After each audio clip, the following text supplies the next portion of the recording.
Welcome back to the Spread Nesson's Betting Podcast, as this week we get you ready for one of the most exciting stretches on the sports calendar as March Madness is finally back. I'm Tim Crowley, that's Keagan Stiefel. The Nesson.com youth movement is here to get you ready for a very fun week. Keagan, I always thought that our first time on air together might be for what I'll lightly call the commemoration of N'Keal Harry's career, but nonetheless, we're here and should be a fun one. Yeah, we did our best. Unfortunately, we were told no one would watch that, so it got scratched, but excited to be here. I feel like I've done a podcast with everybody who's ever worked at Nesson now. It's just every time I get on, it's a new host, so I'm going to enjoy this one. I always enjoy our chats. Always, especially, and should be a fun one today. Again, some March Madness talk. We get to look ahead about a month from now to the NFL draft, and Samad's there. And with baseball's opening day, for everybody else that's not the Dodgers and Cubs about a week out from now, let's take a look at some awards and some predictions that we have for the MLB season. But let's get right into it with March Madness. Again, this is the time of year that everyone is here to talk about. I was thinking about this last week when we were getting ready for the show. Are there, I think back to some of the times in school, get to like the second to last period of the day, teacher might flip a game on, you rush home to see the conclusion of another game that opening 2 days. Are there any that come to mind when you think about rushing home or, trying to dial into class for a specific memory that you think about with these, opening rounds of March Madness? Yeah, I mean, like 2016, I was late stages of high school. That would have been my senior year of high school. So I remember vividly the Northern Iowa, Texas upset. I remember being in the football locker room and we had a projector and they just had the games going and we all walked in and we were like, I went to high school in Texas. If you've listened to me on any podcast, you've probably heard that. But Texas, it was a big thing. They were in the tournament. They were highly ranked. I think they were like a 5 seed or a 4 seed maybe. And I remember watching it and all the Texas fans around me being like, they're playing like crap. Once they get past Northern Iowa, they're going to need to lock in. They tie the game at 72. And then I remember being like, I think they went way too fast. They left like 4 seconds on the clock for Northern Iowa. Obviously, half-court buzzer beater. If you remember that tournament, you remember that shot. What I remember, worst call of all time. I know you're a play-by-play guy, Tim. Whoever was on the call for that game, maybe the worst moment of his career. It was terrible. You would have thought that it was a layup with like 4 minutes left to go up 30, not a buzzer beater in an upset in the NCAA tournament. But I don't know why I remember that one so vividly, but I do remember that one. I remember coming home in, I think it was 7th grade, so it would have been like the 2014 tournament, and the R.J. Hunter shot just stands out, right? The Georgia State one to beat Baylor.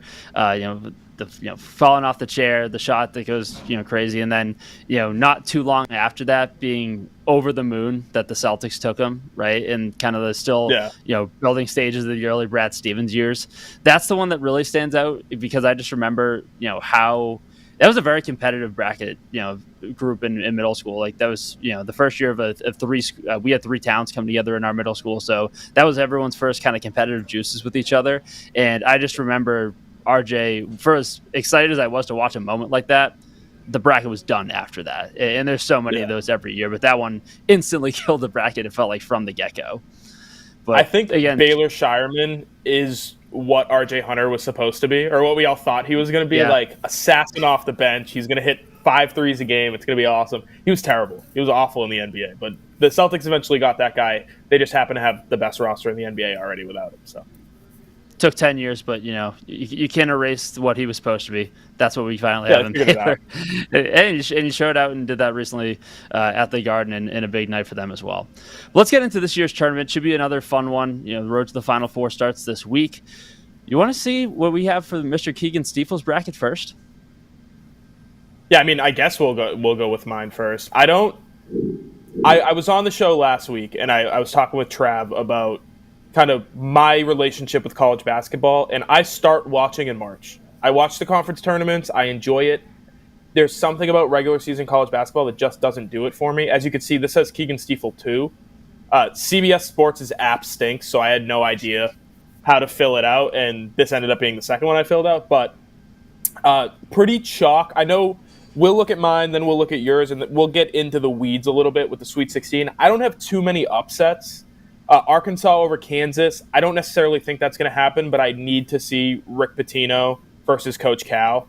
As a UMass guy and a guy who grew up in Massachusetts, that's that's a matchup that gets the juices flowing. And then on the other side, I mean, almost completely chalk in the Midwest. I like Akron over Arizona. That's one of those things where I started watching in March and I really like the way Akron plays, so I'm going to take them for an upset. I have them going to the Sweet 16. That's really my only Cinderella run. We can turn it over to yours. I'd like to see what you have because I think you're kind of lockstep with me. Yeah, it's pretty similar. I know that it's not a ton of upsets. I know the one that maybe is going to catch some people's eyes down low is that UNCW one. I needed an upset. Yeah. Obviously, Texas Tech's had some really good runs in this tournament before, but I went to a CAA school, so I feel like I had to represent with the Seahawks there. For as much trouble as in certain sports that they gave my Hofstra pride over the years, this is still a tested team that still had some really good talent at the top of the CAA this year. So I'm excited to see how that goes for them. On the other side, I think Travis last week really got in and was kind of excited to see how this BYU team looks in the tournament. That's probably true, but I don't know. I have this weird hunch about VCU kind of getting hot. You'll see Alabama get going a little bit there. I know that's been your kind of team to watch for quite some time. We'll certainly talk about them in a little bit. Other than that, it's not a bracket where I feel like there's a team that is really going to spark chaos as a lower seed. As much as I think a lot of the New England fan base watching this right now would love to see Brian Kidd on a run and knock off Michigan State in the first round, it's not one of the upsets that I see happening this year. We can go back to you. What do you think as we get further along, maybe start in the Sweet 16 and how you kind of see the later rounds of this tournament shaping up? Yeah, so you talked about it, and you mentioned the Alabama thing where they got put in a bracket with Duke, and it was, okay, the dream's dead. They're not making the Final Four. I don't necessarily view Duke as the big bad bullies like I think a lot of people do. Duke was picked in like 60% of ESPN brackets on night one, which is an insane number.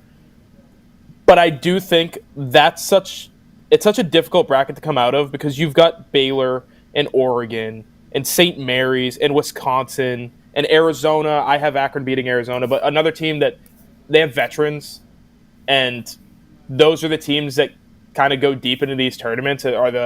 We've got 4 senior starters and like a stud freshman or sophomore, and they've all been playing together forever. And maybe not nowadays because of the transfer portal, but they move into the tournament pretty quickly. They win their first few games, not a problem, and then they have the upsets over the Dukes of the world. So I think the East, just in general, is a really tough. I think whoever comes out of the East doesn't win the tournament. That's my hot take. I don't think Duke's going to win the tournament. I don't think Alabama's going to win the tournament because I think it's going to be so difficult getting to the Final Four. And then you get matched up with, Houston coming out of the Midwest.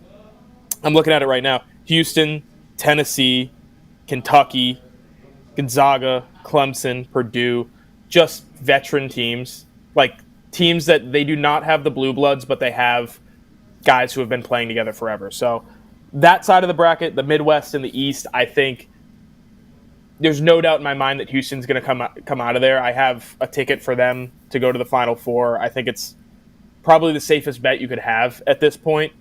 And then on the other side, my national champion, as you probably saw, is Florida. And they got hot at the right time. And we see that going into every tournament, every playoffs, in every sport, is what team gets hot at the right time. I think hockey is where you see it the most, but especially in the NCAA tournament where they're coming out of the toughest conference to play in the country, and they kicked everybody's ass for the last 4 games of that tournament. They won by double digits. They're the best team in the country. So I've got them winning the tournament without an injury or somebody having the worst shooting night of their career. I think they're a pretty decent bet to make it all the way. I like how you talked about the other side because I really do think that for me, so much of the intrigue comes in the South, right? This Auburn team kind of leading the way as the 1 seed there. The SEC has been such a powerhouse this year, and we'll talk about that in one of the bets that we have talked to come up later in the segment. But there's just so many teams that I look at my Sweet 16 that have some fun stories. Obviously, Auburn's been there like we talked about the whole year. Michigan kind of found that little bit of magic in the Big Ten tournament and an unbelievable finish. Iowa State's been a great team that can lock down all year. And New Mexico, credit to Richard Pitino. Maybe that's one of the storylines to watch, which Pitino is going to really make a run here because obviously there's a lot of intrigue about St. John's. I'm all in on that Johnny's team too.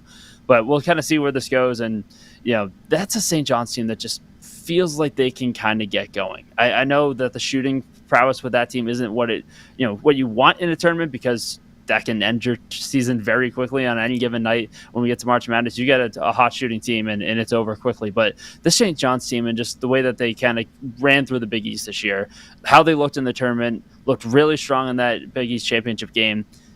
They just feel like they're going to be due for a run, and obviously Rick Pitino knows how to get to a Final Four and is capable of doing that. I feels like I want to say the West, because like I'm so intrigued by the St. John's team, but that South is just so intriguing to me. I don't have the champion coming out. I do have the runner-up in this national tournament coming out of the South with Auburn, but that South bracket for me feels like the one to watch from just pure chaos being ready to unfold.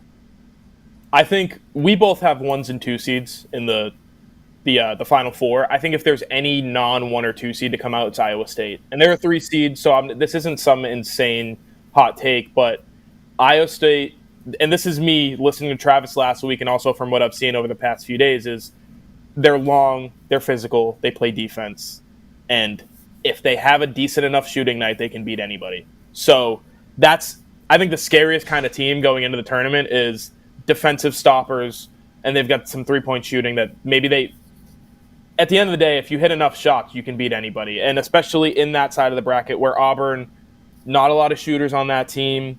I mean, like Texas A&M, notorious Texas A&M hater over here. I'll never pick them to win anything. I had Yale winning that game just because no thanks on A&M. But, New Mexico and Michigan State is another like big physical team coming out of that side of the bracket. UNC playing pissed off. Everybody said they were the worst team to ever make the tournament. Well, they won their first 4 game by like 30 points. And I have them beating Mississippi State because I think they're playing angry.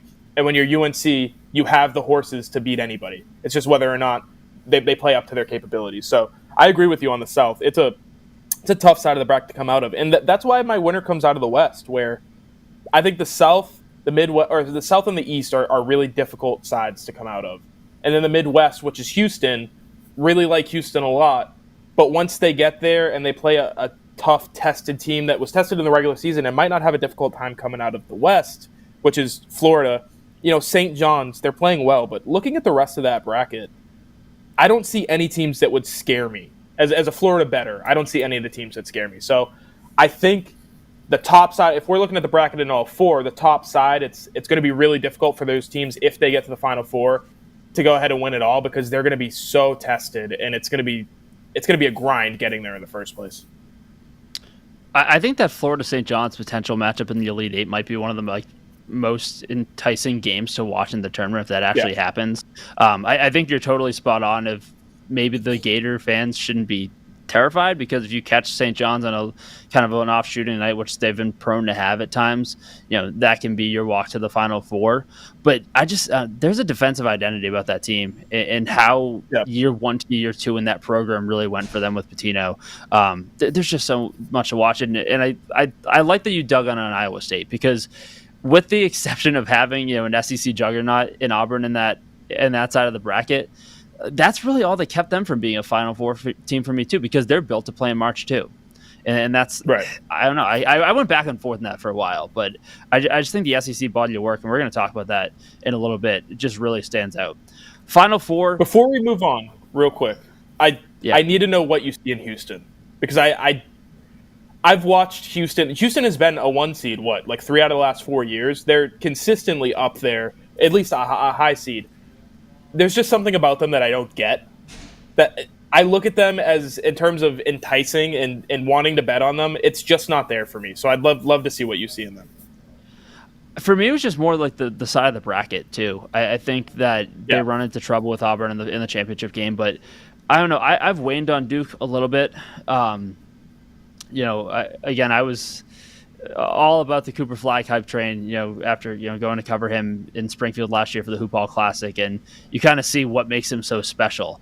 And he showed that all year. When they came up to Boston College, it was literally a Blue Devil home game in his, quote unquote homecoming. But I don't know, it's my excitement on Duke has fallen off a little bit. And you said Houston's been there for a few years. They've been knocking on the door. This feels like a chance for them to break through, and we'll just kind of see what happens with an Auburn team that maybe they squeak out. I have them squeaking it out against Auburn, but that's kind of more the thought process for me there. If you want to run through your quick Final Four, I kind of want to know what has you doing the Gator chop, the chomp at the end, and having Florida raise the national championship banner.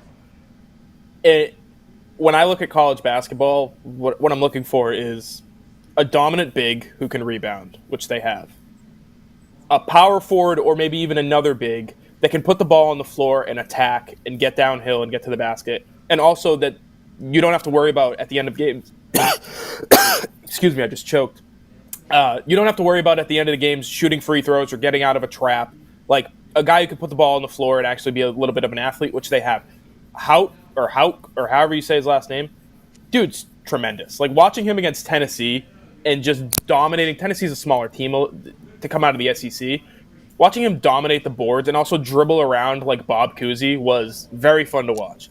And then they have three-point shooting. So if you have dominant bigs who can rebound, especially offensive rebound, and get the ball out to their three-point shooters, and guys who are knocking down shots, that's all I need to see. Like in the NBA, the game is dominated by wing players, the Jason Tatums of the world. Paolo Banchero came up. He essentially dragged Duke to the Final Four in his 1 year there because he was so talented. But they didn't win the tournament because they didn't have rebounding and they didn't have enough three-point shooting. Those are the teams that win the tournament. So that's what I was looking for. And I know Florida is the easy pick right now because they walked through the SEC. But they have everything that you would want. If you had to build a champion, they have everything you want. I don't see these other teams having it to the same level as them, if that makes sense. That's how the brackets look for us. I have a few quick hitting tickets I want to get to you with Keagan in a second, but we're going to have some baseball later in the show, so it feels like a great time to remind you that you can lock into NESN 360 with the Red Sox season coming up very soon. You can stream the entire Sox season with the NESN 360 annual plan, available at an all-new reduced price of just $20 a month paid annually, and for a limited time, get 4 free tickets to Fenway with your purchase. Visit NESN360.com to sign up today. So we jump back into the tournament for just a moment. There's a couple quick hitting ones that I saw on DraftKings as I was getting ready for the tournament that I want to get your thoughts on. We almost saw it at the end of that first game in the first 4 last night. I don't think it was going to constitute as a buzzer beater, but any buzzer beater in the tournament was at plus 100. Any buzzer beater in the first round was plus 300. That's more the value that I liked when I was taking a look at that one. My question is this buzzer beaters at the end of the game or at the end of a half? Because if it's at the end of a half and you're getting that value, I'm absolutely throwing money down on that. Like, you're getting 32 shots at it. You're getting 64 shots at it, essentially, if you're doing it in the first round at plus 3-1 odds. I don't hate that. If it's only at the end of the game, I get nervous in situations like we saw in the first 4, where they score with 1.4 seconds left, and then another team has to give it a full court heave, and obviously that's not going to go in. So get a little nervous about that. I would like some clarification. If I could read the betting slip and they could tell me exactly what I'm betting on, maybe. I still don't love it, though, just because those odds, there's a reason, 3-1 feels so great because you're like, oh, this happens every year. It really doesn't. You know what I mean? So throughout the entire tournament at 1-1, it's not a bad bet, right? You throw $25 on that, you make your money back. I just don't love it. There's not enough juice for me. If anybody's listened to me on the spread the 4 or 5 times I've been on, need some juice. You gotta draw me in, which is why I'm a bad gambler. I'm kind of with you. I want it specified because if that first half is on the table, who's going to step into Peyton Pritchard's juice and kind of come up with a big shot like that? Right. We'll have to go back and get some clarification. This one really I thought was interesting, and maybe not as much as I once thought it did, because then I looked at my bracket and realized I only had one SEC school in the Final Four. Over under 20.5 total wins for the SEC in this tournament. Over minus 105, under minus 125. Yeah, I'm going under on that. I told you, like, my winner is an SEC team, but Tennessee, I don't love. Auburn, I have going to the Final Four. Let me look. Houston and Duke, obviously, coming out of that side of the bracket. 20 wins is so or 21 wins is so many wins. That's a third of the tournament. Like, I just don't see one school dominating that much, because even if you take into account, you don't know the schools, but you say, all right, I'm going to give 3 upsets in the first round alone. Even if one of those is an SEC team, it's probably going to go under. So I like the under on that one. I think that is them preying on people knowing that the SEC is so dominant, but not really thinking about how many wins 21 actually is.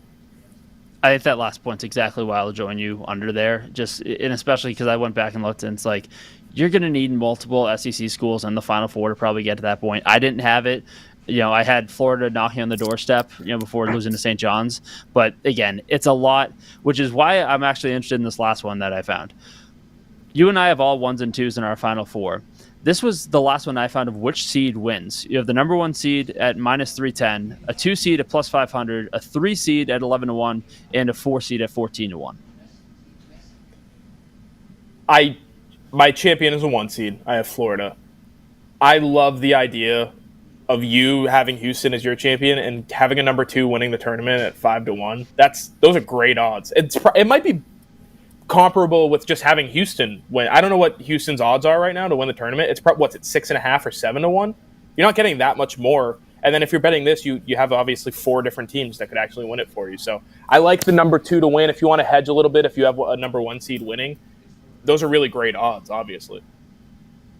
I think the St. John's thing could take me to that number, to that 2-1 at +500. I like the odds there. And again, there's those number 1 seeds are legit this year. Like, there's a reason they filled up our Final Four, but I don't love the value.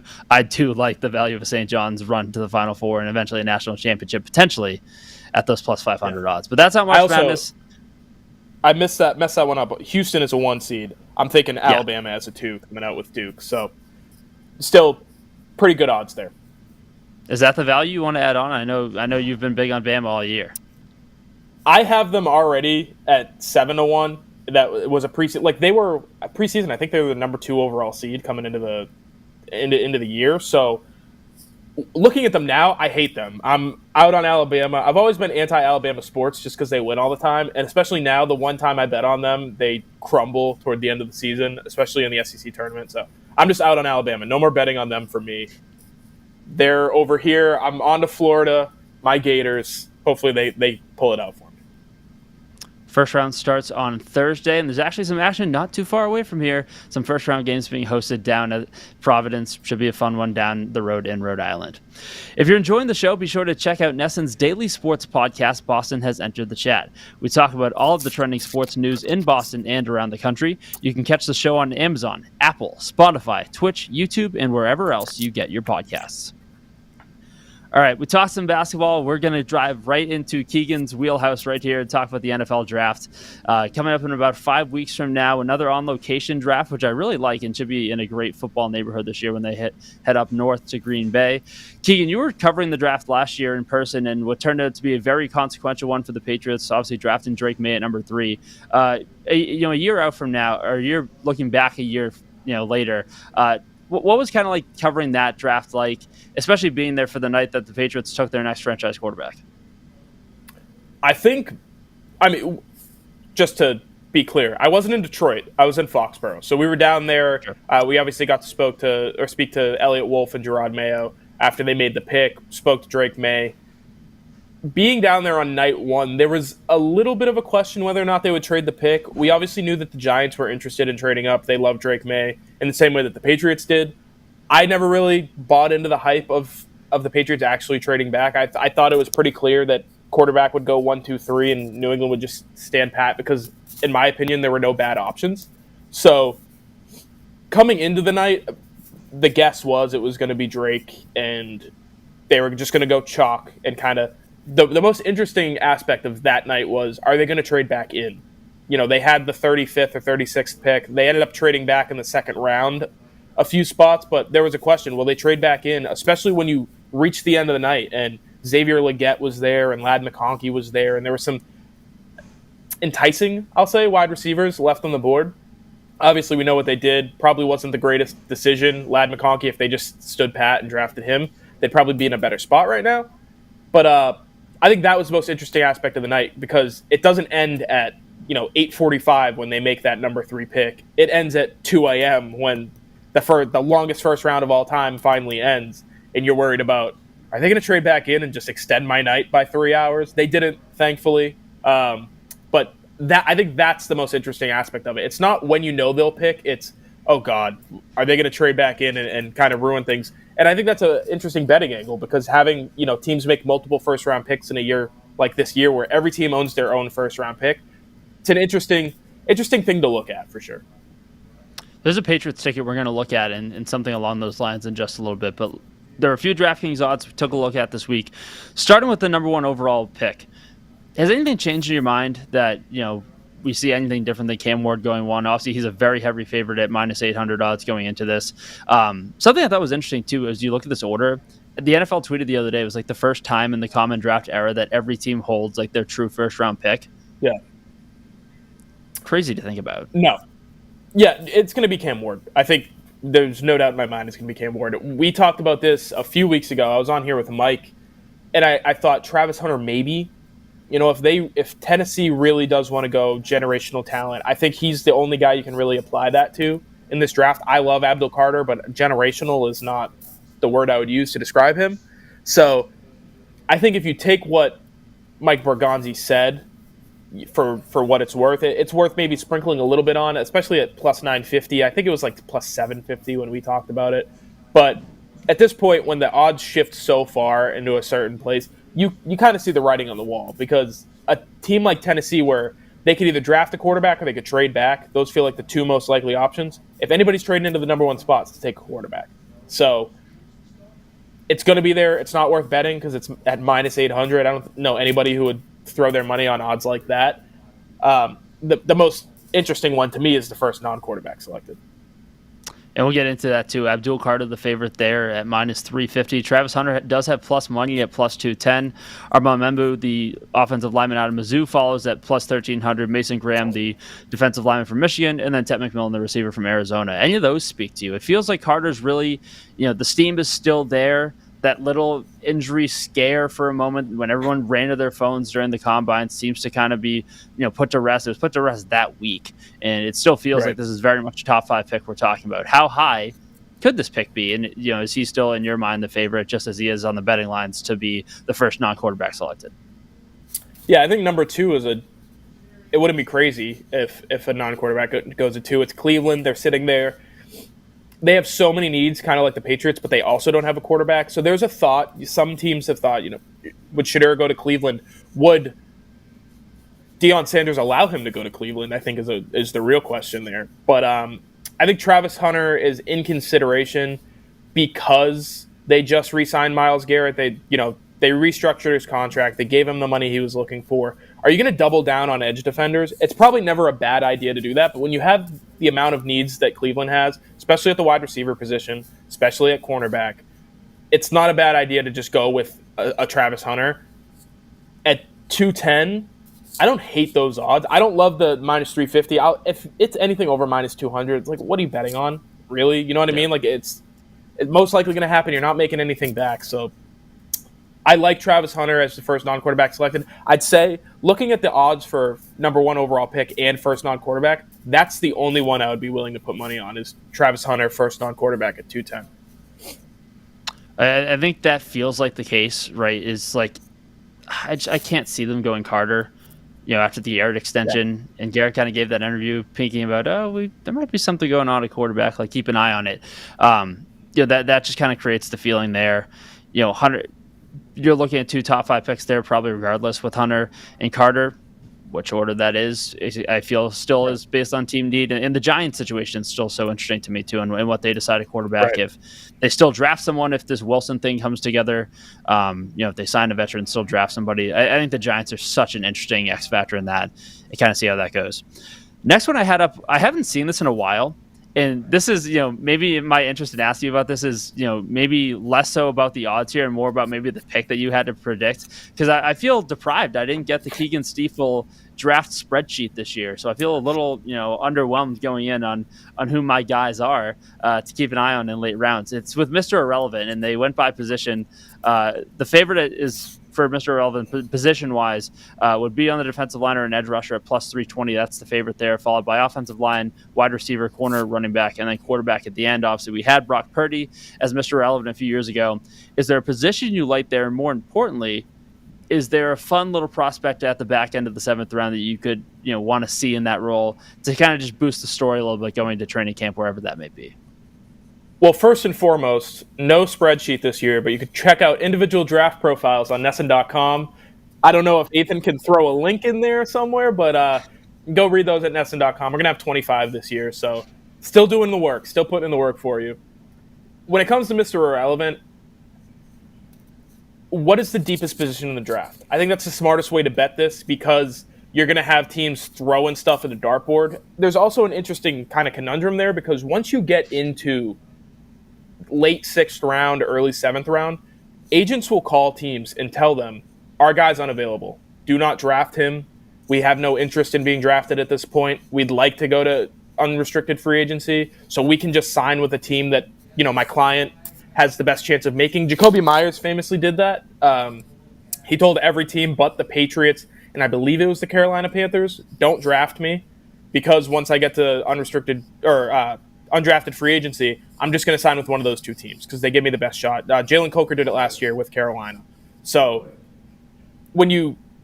it's tough to know who will be available at that point, but I think the deepest position in the draft right now is running back. I think there are guys who would be drafted in the 3rd or 4th round in normal years that will get pushed back into day 3. That might be a 6th or a 7th round draft pick. So I like the odds at 8-1. Obviously, quarterback. I've said it a million times in all these shows. NFL teams are stupid. They make dumb decisions. They have dumb reasonings for the things that they do. So just knowing that Brock Purdy was Mr. Irrelevant, I could see whoever ends up having that pick, because it gets traded around usually. I'm not even sure who has it right now. Whoever has that pick, if they do need a backup quarterback, saying, well, we're going to take one and maybe he'll be the next Brock Purdy. So I like those odds, 8-1 for running back and quarterback. Offensive line and defensive line are usually a pretty decent bet because those are the most amount of players drafted at those two positions. So I'd stay away from wide receiver and corner, specifically because those are the two positions that usually tell teams do not draft us. If I had to put money on it right now, I'll say running back at 8-1. I like the quarterback odds there. Maybe it's still like the Purdy story in my head, but you're plus money across the board here. Have fun. Right. And I think the there's no way of thing knowing. Is part of it. No, none. Yeah. I think, and we can kind of round out with the Patriots here. And this just, for me, gets so much more interesting now with that first wave of free agency done. Obviously, a lot of money spent. Some of that in the trenches, some of that back in the secondary. Obviously, the Carlton Davis move to put him across from Christian Gonzalez helps with some positional thoughts. But now there's another DraftKings ticket that I kind of wanted to dive into, and that was the first position selected by a team. So for the Patriots, the favorite is offensive line at plus 120, followed by cornerback plus 125, wide receiver plus 450, defensive line plus 550, and then a running back at plus 2200. After what you saw from them in free agency, obviously, moves, there were positions addressed, holes filled. Some filled. Obviously, the Milton Williams one really feels like the big one there. Somewhat. Somewhat, especially with $100 million talking like that. But it's so interesting, right? Because you still talk about there were some offensive line additions, but Will Campbell's still there. Do people still have the feelings they had about Will Campbell now that the arm measurements are out? You brought in a boundary corner to go across from Gonzalez. Does Travis Hunter still flip into that scenario? If you still believe he's a corner and are not going to be giving him primary reps on offense, it's still so interesting to me what the Patriots do it for. Position-wise, what do you kind of think about when you think about with the first round for this Patriots team in about a month? I think offensive line is the most likely. Will Campbell, if I had to put money on a specific player, it would be Will Campbell. Armand Membu obviously has pushed himself into consideration to be the first offensive lineman taken, and I think the Patriots will select an offensive lineman with their first pick. So that's what I'm looking at. I also discussed this on Foxborough Rush, where there's a chance that they trade back to take an offensive lineman, whether it's Josh Simmons or Ariante Ursary or one of these guys who's really a middle of the first round, late first round offensive tackle, but a guy they think can play left tackle or they know can play left tackle. So that's one that I would consider. But at the end of the day, when you look at all those names, they're all left tackles or they're all offensive tackles. So that's the smart bet. I also think about what position is Travis Hunter? Because if Travis Hunter is available at 4, I know I'd take him. What would I announce him as? It's certainly not cornerback or wide receiver. I'd say he's an athlete. So can I get some juice on that, on an athlete being taken with their first pick? Because if I can get that at, 2,500, they probably the only guy who's going to be announced as an athlete is Travis Hunter, so the odds wouldn't be that great. But corner at plus 125 is a bad bet. Wide receiver at 450, if you think they take Tet McMillan, I don't hate. But offensive lineman is the smart bet. It's the right play in my mind. And then if you really want to get interesting with it, just what would they announce Travis Hunter as, and then you could throw your money on that. If it is at corner, that's tough. Those aren't great odds for you. So offensive line, if you're making a bet, if I can give you advice on anything in this show, it's the Patriots to take an offensive lineman first at plus 120. I'm so happy you brought that up because we talked about needing clarification on that buzzer beater one earlier in the show. Yeah. That's my thing is if you take Travis Hunter, if you're firm in the Patriots taking Travis Hunter for, like, what do you put down for your bet? Is it wide receiver? Is it corner? Yeah. Are you literally just sitting on pins and needles when his name gets called to see what gets announced there? I think that's so interesting. And what do you, I don't know, is DraftKings like customer service going to get like flooded the next day with, he played, I had him as a corner. He's this. I had him as a receiver. He's this. Like, how do you handle that as a book too? I think it's so interesting. Like, I want to wait to see how many snaps he takes in his rookie year before you pay it out. Stuff like that. I think too with Hunter, there's a chance that whoever takes him gets really cute, and they might not even go athlete. They might go like the New England Patriots select football player Travis Hunter out of Colorado. Just something stupid that. I don't think it would be smart for a team to announce him as a cornerback or a receiver because, one, you're giving away your hand, and two, you're kind of backing yourself into a corner a little bit. I think the smartest thing to do would call him an athlete. We're going to use him however we see fit. And I don't know if any players have been announced that way. Obviously, the draft, there are guys who are taken in like the 6th round that they don't know what position he's going to play. Julian Edelman, what was he announced as? Was it as a receiver or a cornerback? I don't know.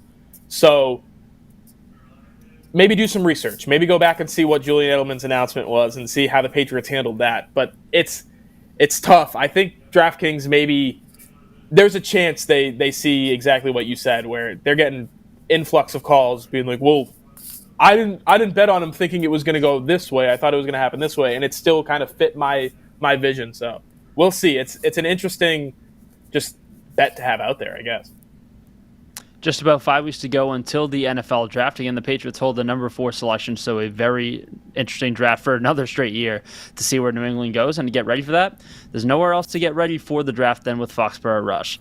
So you can catch new episodes every Monday, Wednesday, and Friday. You can hear from NFL draft experts like ESPN's Matt Miller and NFL.com's Eric Edholm. In my mind, Keagan Stiefel's right in that conversation as well. But you can listen to all the latest news surrounding the Patriots as we work through the offseason. You can catch the show on Amazon, Apple, Spotify, Twitch, YouTube, and wherever else you get your podcasts. We're about 5 weeks away from the NFL draft. We are 1 week away from, as we mentioned in the open, everyone that's not the Los Angeles Dodgers and the Chicago Cubs opening up their Major League Baseball seasons. Should be another fun one. It feels like there's an extra boosted vibe in Boston that hasn't really been there for the last couple of years, but this roster is deserving of that, and we'll have some Red Sox notes in just a little bit. But I want to talk awards. This is the week we used to, get the Sports Illustrated when you were a kid, see the predictions tab, you run to see who's winning the World Series, who's winning awards, and I want to get into that with you today, Keagan. We can start with MVP, and we can start in the American League. Aaron Judge is the favorite at plus 310. Some other candidates behind him, Bobby Witt Jr. plus 450 in Kansas City, Yordan Alvarez plus 600 in Houston, Gunnar Henderson, who's on the cover of the show this year, plus 750, and Jose Ramirez at 15-1 over in Cleveland. Is there an early favorite that you have in the American League? I'm staying far away from American League MVP. I look at this list, and Aaron Judge is obviously the favorite. At some point, it's got to stop. Like, at some point, the fact that he's 6'7" and he's on the back half of is he 32 or 33? Like, he's much older than everybody thinks he actually is. It's going to catch up to him. The foot thing he had, either was it last year or 2 years ago with the toe that he stubbed in Los Angeles, he missed a bunch of times. So I think there's a chance that something happens this year that kind of takes him out of the running for MVP. And then, Bobby Witt, Gunnar Henderson, two guys who are similar in my eyes, where they're like franchise infielders, but they're young, and that's a really volatile place to be where you're betting on a younger guy who really hasn't proven it to the highest level. I think Bobby Witt has, but Gunnar Henderson hasn't. Jordan Alvarez is essentially a DH. They moved Jose Altuve to the outfield. I don't think he's going to be playing much outfield, so I don't love betting on a DH. And then Jose Ramirez and Rafael Devers and Jarren Duran and Alex Bregman on the Red Sox side, I don't love any of those ideas. So I would have to dive into this a little bit more before I place a bet. I've really talked myself into Bobby Witt the last few days. I think just the pure factor, there is so much speed there. You talk about a guy, and him and Jarren Duran probably going to be competing for that triples title in the American League again this year. I think here's the thing with Bobby Witt. If you go back and look at his home road splits last year, they were kind of like insane how big of a difference there was. Again, he just got ridiculously hot in the month of August. And I think that's going to, you could see another month like that from him very much so this summer. I have some Royals thoughts that I'll get to in a minute, but I've really talked myself into Bobby Witt Jr. at plus 450 here. I really have. Sure. I mean, it makes sense, right? Just the profile of the player, that's a guy who wins the MVP. I don't have enough of a read on it to actually want to bet on it. Let's flip over to the National League side. Not much of a surprise. Shohei Ohtani is the favorite there at plus 170. Juan Soto, obviously the massive splash of the offseason, going to the New York Mets at plus 550. Fernando Tatis Jr. follows him, and Mookie Betts right behind, and then Bryce Harper at 14-1. The Ohtani thing, it just feels inevitable, right? Especially with him being back on the mound at some point this year too. Was outstanding for the Dodgers, like everyone expected. Not even pitching last year, but does enough to get them to the World Series. Didn't do much in that series, but again, everyone else took over. Or maybe it's more so the Yankees let them back into Game 5. We can have that conversation a different day.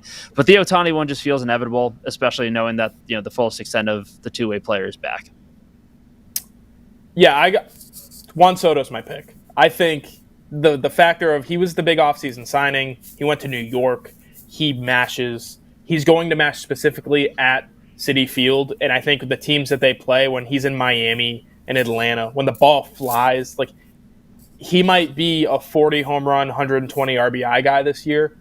There's a real chance of that happening in my mind. And I think he's going to score a ton of runs if he's batting right in front of Pete Alonso.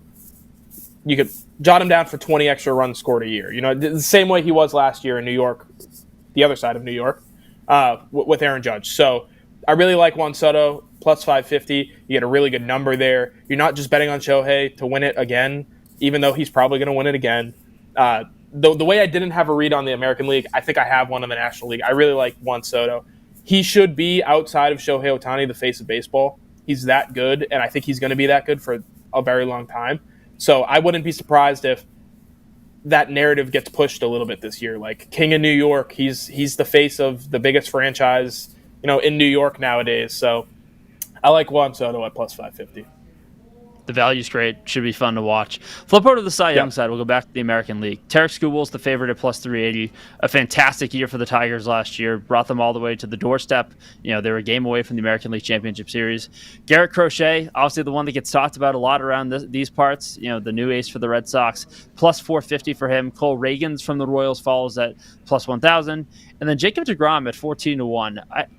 You want to talk about staying away from something in this segment? Yeah. That's mine. I don't know what Jacob deGrom has left. Again, I think the Rangers were really excited when they brought him in. Scherzer was there for a little bit. Evaldi's still doing his thing. There's a lot of talk with the Rangers that we'll get into when we kind of go to the divisions in a moment, but I don't want to touch anything near deGrom until I see a few starts and see what he's back to. For me, and I love Cole Reagans too. I really do. He came to Fenway last year on a Friday night. That series right before the All-Star break was exceptional. Talk about a great return that they got in the Aroldis Chapman trade, who's obviously now on the Red Sox. But Kansas City really made out in that deal. They have a star in Reagans that's being right in the mix. But this Garrett Crochet one, the value feels great, and that's not just from a Red Sox side. Like this is someone I know he's only had that first full the first year as a starter last year. But the stuff is there. He looks fantastic this spring. The fastball's up to 101 already. He's already started to tweak the arsenal a little bit, started throwing the sinker a little bit more last year. Andrew Bailey can help him really dive into that this year. The Garrett Crochet odds at plus 450 just feel fantastic. Yeah, I agree with you 1,000% here. Jacob deGrom, if you bet him, you have brainworms. That's the stupidest bet you can make that's on this board right now. And Crochet, is another, instance of he's in a bigger market now.